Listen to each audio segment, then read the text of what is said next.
अगर आप भी ये सारे क्वेश्चंस का आंसर बहुत ही आसान भाषा में लिमिटेड वोकैबुलरी के साथ दे देते हैं, then please watch this lesson till the end and you will learn a lot. Hello everyone, I welcome you all and this is our first session of vocab learning.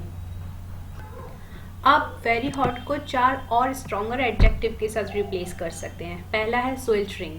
अब US में रहने वाले किसी बंदे ने पूछा इंडिया में summer कैसी होती है, तो आप कह सकते हैं it's sweltering summer in India.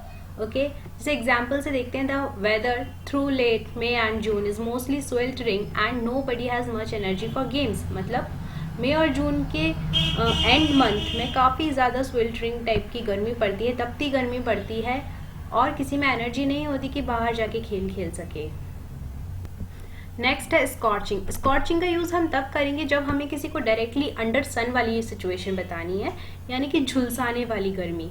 अभी क्या हुआ था, माइग्रेंट्स एक जगह से दूसरी जगह पर गए थे, तो उसी का एग्जाम्पल है the migrants walked all day in the scorching heat. बेचारे उन लोगों ने पूरा दिन चला किसमें, स्कॉर्चिंग हीट में, झुलसाने वाली गर्मी में.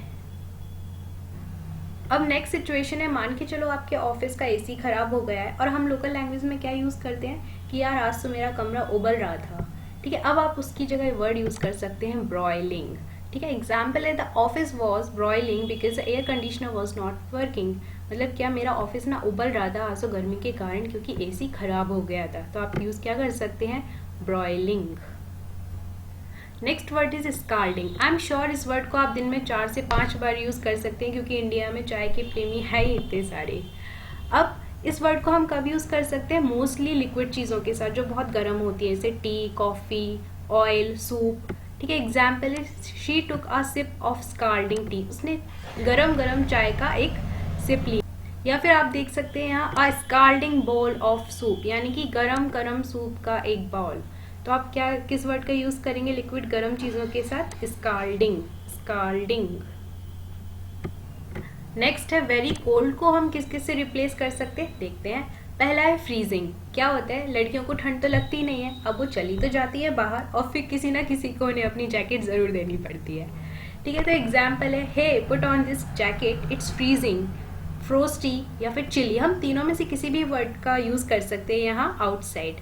अब क्या आप जैसे बाहर बहुत ज़्यादा ठंड है और आपको बताना है तो आप बोल सकते हो नॉर्मल लैंग्वेज में it's freezing outside. Very cold की जगह इट्स फ्रोस्टी आउटसाइड या फिर इट्स चिली आउटसाइड. अब फ्रोस्टी और चिली वर्ड का हम एक और तरीके से यूज़ कर सकते हैं. कैसे, मान के चलो आप अपनी फ्रेंड की शादी में गए और उसने आपका वेलकम अच्छी तरीके से नहीं किया. मतलब आप गए, उसने आपसे ना तो पूछा और ना ही कोई वार्मनेस दिखाई, ना कोई प्यार दिखाया, यानी कि क्या किया उसने, अनफ्रेंडली बिहेवियर, या फिर एक तरीके से क्या किया, इग्नोर किया. ठीक है, तो भी हम वो बोलते हैं ना एक ठंडा स्वागत कर दिया. तो उसको एग्जाम्पल में क्या करेंगे, she received a frosty chilly welcome. मतलब उसको बहुत ही इग्नोरेंट और अनफ्रेंडली वेलकम मिला. या फिर आपने किसी से कोई क्वेश्चन पूछा और उसने आपका उत्तर नहीं दिया या आपको इग्नोर कर दिया, तो भी आप इसी सिचुएशन में फ्रोस्टी वर्ड का यूज़ कर सकते हैं. My questions were met with a frosty chilly silence. मतलब उसने मेरे क्वेश्चंस का कोई आंसर दिया ही नहीं, सिर्फ सुन के अनसुना कर दिया.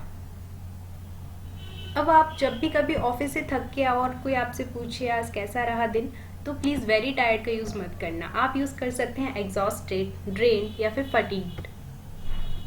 एग्जाम्पल है there was a lot of work in office today and I am exhausted. आज ऑफिस में बहुत सारा काम था और मैं बहुत थक गया. तो आप क्या वर्ड यूज़ कर सकते हैं, एग्जॉस्टेड.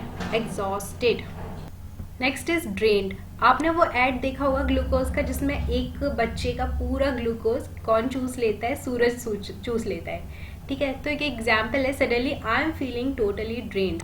मतलब जब आप में बिल्कुल ही एनर्जी खत्म हो जाती है, आप बिल्कुल थक हार जाते हो, तो आप यूज़ कर सकते हो वर्ड ड्रेन्ड. ड्रेन का यूज़ हम किसी चीज़ को खाली करने में भी कर सकते हैं, जैसे स्विमिंग पूल को या फिर टंकी को, किसी भी चीज़ को खाली करना है तो हम यूज़ कर सकते हैं ड्रेन वर्ड का. Next is fatigued. जब आप फिजिकली बहुत ज़्यादा टायर्ड हो जाते हो या आपको मसल्स पेन होने लगता है, तब आप यूज़ कर सकते हैं फटीग्ड वर्ड का. एग्जाम्पल है after a long marathon the boy was already fatigued. मतलब क्या बहुत ज़्यादा दौड़ने के बाद, लंबी मैराथन के बाद वो बहुत थक चुका था. He was already fatigued. Next है वेरी नीट। अब किसी की ड्रेस बहुत सुंदर है, साफ सुथरी है, या फिर किसी की राइटिंग बहुत अच्छी है, तो हम क्या वर्ड यूज़ कर सकते हैं? इमैक्यूलेट या फिर इम्पैकेबल। इमैक्यूलेट या इम्पैकेबल। एग्जाम्पल है the dress she is wearing is immaculate या इम्पैकेबल। जो ड्रेस इस लड़की ने पहन रखी है वो क्या है? एकदम फ्लॉलेस है, स्पॉटलेस है, बहुत ही साफ सुथरी है। ठीक है। और हम इम्पैकेबल का यूज़ कब कर सकते हैं? किसी के टेस्ट के बारे में। तो she has impeccable taste in music, यानी कि उसका म्यूज़िक में टेस्ट बहुत ही अच्छा है, इम्पैकेबल है। अब मैं आपको एक बहुत ही अच्छा फ्रेज बताती हूँ, लेटर परफेक्ट।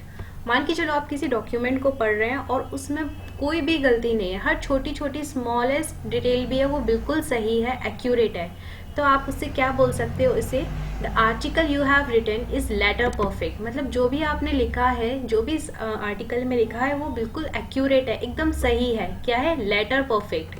लेटर परफेक्ट यानी कि कोई भी बारीक से बारीक चीज़ भी है उसमें वो बिल्कुल सही जानकारी है। अब नेक्स्ट है वेरी लाउड। इसको हम रिप्लेस कर सकते हैं डेफनिंग, ईयर स्प्लिटिंग और स्टेंटोरियन से। कैसे?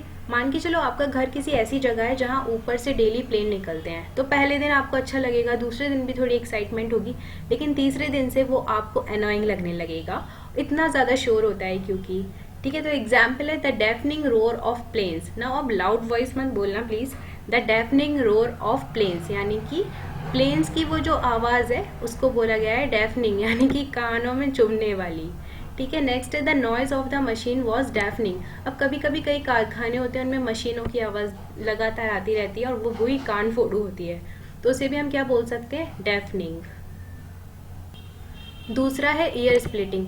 जैसे कि ट्रेन की विसल की आवाज़ है और वो भी बहुत चुभती है। The trains whistle made an year splitting noise. मतलब उसने भी कान को चुभाने वाला शोर करती है। कौन?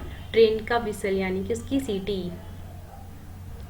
लास्ट वर्ड है अब हमारा स्टेंटोरियन। अब इस वर्ड का पर्टिकुलर यूज़ हम कब करेंगे? जब किसी पर्सन की वॉइस बहुत ज़्यादा लाउड है।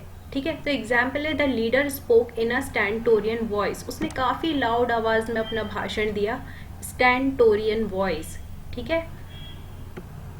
अब आपको इसकी प्रैक्टिस कैसे करनी है? जैसे आप किसी से बात करते हो या कोई मैसेज टाइप करते हो और आपने वेरी वर्ड का यूज़ किया है, तो 1 सेकंड का पॉज लेना और सोचना कि मैं इसकी जगह कौन सा एक अच्छा शब्द यूज़ कर सकता हूँ या कर सकती हूँ, और इन वर्ड्स के बारे में सोचना। ये हमारा फर्स्ट सेशन था, हम आगे भी बहुत सारी वोकैब को देखेंगे।